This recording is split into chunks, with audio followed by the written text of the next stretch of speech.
1993.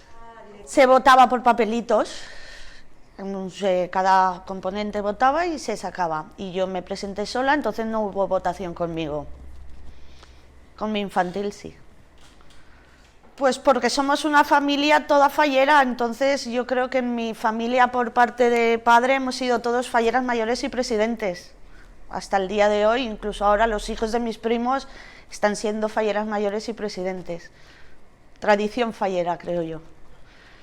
A ver, ¿se vistió mucha gente? Pues yo creo que se vestiría más o menos un poquito más de gente que se viste ahora. Antiguamente era diferente.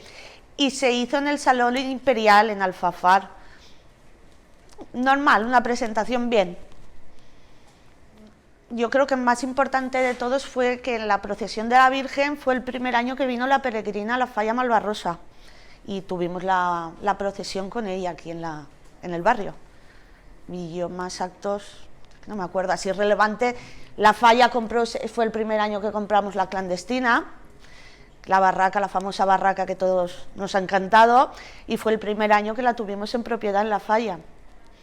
Sí, me hice 3 y se exponían los trajes en las casas y toda la casa llena de flores, regalos, sí, muy chulo. Vinculada a las fallas no tanto como antes, porque vivo fuera, pero seguimos siendo falleros, sí. Nada, mi falla, si no recuerdo mal, llovió antes, estando la falla plantada, era un payaso y uno de los zapatos del payaso se rompió y nos lo tuvieron que arreglar. Eso es lo que así, es que hace muchos años. Y eso es.